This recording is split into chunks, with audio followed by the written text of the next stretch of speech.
बरसके थरे आसीची रे तार जात जो दिनटाको चाहिथिला ए सारा जगत ताको रथरे देखी दीदी हाथ टेकी ताको रथरे देखी दीदी हाथ टेकी। नमस्कार जय जगन्नाथ पुणी थे आउ गोटे फ्रेश वीडियो को आपण समस्त को स्वागत करुच्ची आशा करुच्ची आपण मैंने बहुत ही भलरे थिबा मु मध्य बहुत ही भलरे अच्छी टिके खाली दुखरे अच्छी। तो आज गोटे वीडियो एमती किसी वीडियो आपण मान पाखक आनी आपण मैंने शुणिले माने आश्चर्य लगे शुणिले कथाटा पूरा निराट सत्य घटना। तो चलतु आ बेसी कथा न कहीकि आज टॉपिक ऊपर को जीवा। आज मु कौन कथा आपण मानू कहबी तो जानी पुरी रथयात्रा गला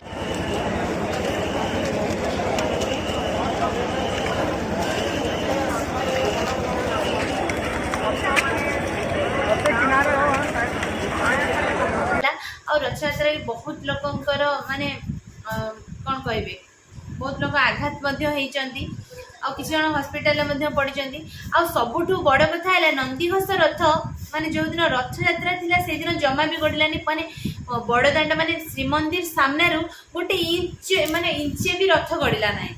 तो तार कारण आज पर्यंत जना पड़ेनी हुए तो से सत्य जुगर भक्त सालबेग भाया भी यही जुगे कली जुगे कई अच्छा जे कि माने जगह को एत भल पाई एत रथ यात्रा को आशा कर तो से रथटा अटकी जाइथिला कि कौन होता जदि भगवान का माने बड़ पंडा कि कौन स्वप्न कही था हुए तो से भाग्य आमको टे मिली था जे से भक्त जो भक्त रथ अटकी जाइथिला आमे ताकू दर्शन कर पारि ना कौन।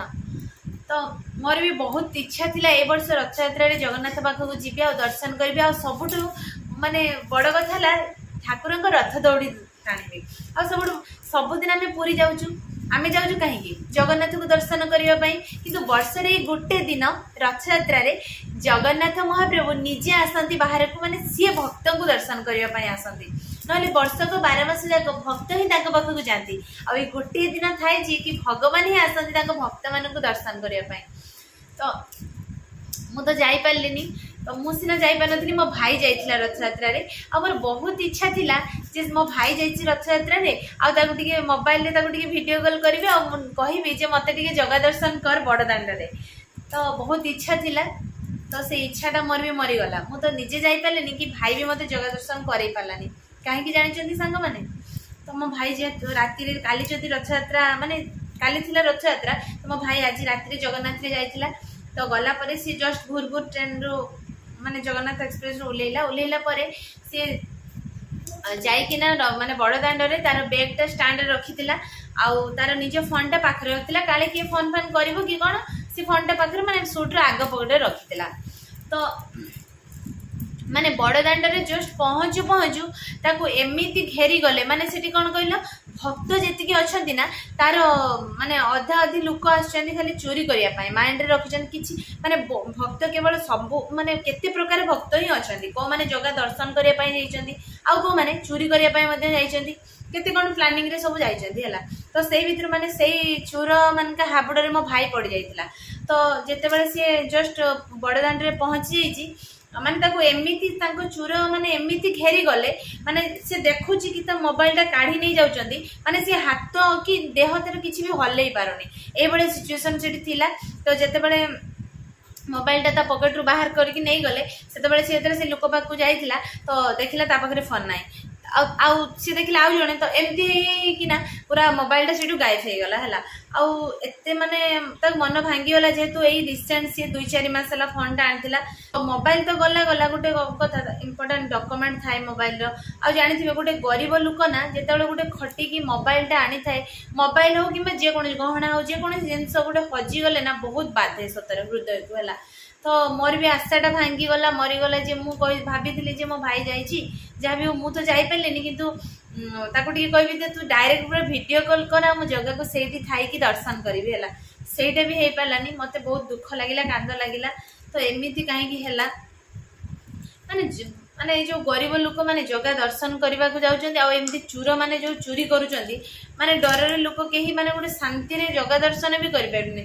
ଆଉ ଏଇ ଯୋଉ କଥା ଚାଲିଛି କି କିଛି ଲୋକ ଆଘାତ ହେଲେ କିଛି ଲୋକ ମରି ବି ଗଲେ, ତ ମୁଁ ତ କହିବି ଯୋଉମାନେ ମରିଛନ୍ତି ନା ସେଇଟା ଭାଗ୍ୟର କଥା। ବଡ଼ ଦାଣ୍ଡରେ ଜୀବନ ଯିବା ସତରେ ଭାଗ୍ୟରେ ଥିଲେ ସେଇ ସୌଭାଗ୍ୟଟା ମିଳେ।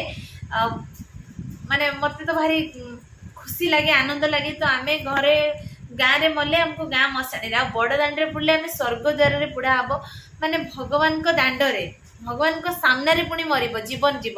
ତ ସେଇଟା ଭାଗ୍ୟର ଥିଲେ ହିଁ ମିଳେ, ସମସ୍ତଙ୍କ ଭାଗ୍ୟରେ ଜମା ବି ମିଳେନି ହେଲା। ତ ସେଇଟା ହେଲା ଖୁସି କଥା। କିନ୍ତୁ ଏଇ ରଥଯାତ୍ରାରେ ଯୋଉ ଚୋର ମାନେ ଆସୁଛନ୍ତି ଚୋରି କରିବା ପାଇଁ, ସେଇଟା କିନ୍ତୁ ଦୟାକରି ଏମିତି କରନ୍ତୁନି ହେଲା। ଯୋଉମାନେ ଗରିବ ଲୋକ ବି ଯାଇଛନ୍ତି, ଧନୀ ଲୋକ ବି ଯାଇଛନ୍ତି, ଆଉ କାହା ଯେକୌଣସି ଲୋକର ହଉ ଗୋଟେ ଜିନିଷ ହଜିଗଲେ କିମ୍ବା ଚୋରି ହେଇଗଲେ ନା ସେଇଟା ତାଙ୍କୁ ବହୁତ ହି ବାଧେ ହେଲା। ଯେମିତିକି ମୋ ଭାଇ କି ବହୁତ କଷ୍ଟ ହେଲା, ବହୁତ ବାଧିଲା। ଆଉ ରଥଯାତ୍ରା ଜାଣିଥିବ ସବୁ ବର୍ଷ ଅପେକ୍ଷା ଏ ବର୍ଷ ଏତେ ଭିଡ଼ ହେଇଥିଲା, ମାନେ ତୁଳନା ବାହାରେ ଲୋକ ଥିଲେ ହେଲା, ବହୁତ ଲୋକ ଯାଇଥିଲେ। ଆଉ ଜଗା ତ ଆମର ଏମିତି ନାଟକ କଲେ ଯେ ନନ୍ଦିଘୋଷ ରଥ ତାଙ୍କର ଗଡ଼ିଲା ନାହିଁ, ଯାହା ବି ହଉ ଭକ୍ତ ଦ୍ୱିତୀୟ ଦିନ ପୁଣି ଆଉ ଥରେ ତାଙ୍କ ଦର୍ଶନ କଲେ, ମାନେ ସେଇ ବଡ଼ ଦାଣ୍ଡରେ ହେଲା।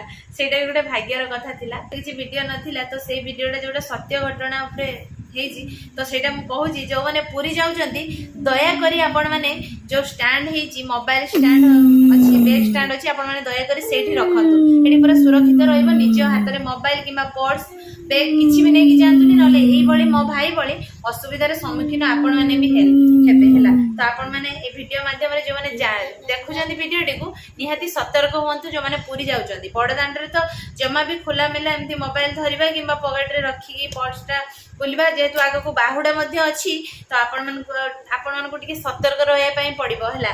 ଠାକୁର ଦର୍ଶନ କରନ୍ତୁ, ତା ସହିତ ନିଜ ଜିନିଷକୁ ଦାୟିତ୍ୱରେ ମଧ୍ୟ ରଖନ୍ତୁ, ନା କ'ଣ ସାଙ୍ଗମାନେ? ତ ଆଶା କରୁଛି ଆଜିର ଭିଡ଼ିଓଟି ଆପଣମାନଙ୍କୁ ବହୁତ ହି ଭଲ ଲାଗିଥିବ। ଯଦି ଭଲ ଲାଗୁଥିବ ନିହାତି ଲାଇକ୍ କରିବେ, କମେଣ୍ଟ କରିବେ, ଆଉ ବହୁତ ମାତ୍ରାରେ ଭିଡ଼ିଓକୁ ସେୟାର କରିବେ, ଆଉ ଆପଣମାନେ ସତର୍କ ରହିବେ। ଠିକ୍ ଅଛି, ପାଇଁ এই ଭିଡ଼ିଓଟି ମୁଁ ଏଇଠି ଏଣ୍ଡ କରୁଛି। ଦେଖା ହବ ପୁଣି ଆଉ ଏକ ଫ୍ରେଶ୍ ଭିଡ଼ିଓରେ। ସେତେବେଳେ ପର୍ଯ୍ୟନ୍ତ ମତେ ବିଦାୟ ଦେଇ ଦିଅନ୍ତୁ। ରହୁଛୁ, ନମସ୍କାର, ବାଏ ବାଏ, ଜୟ ଜଗନ୍ନାଥ, ଜୟ ମା ଲକ୍ଷ୍ମୀ।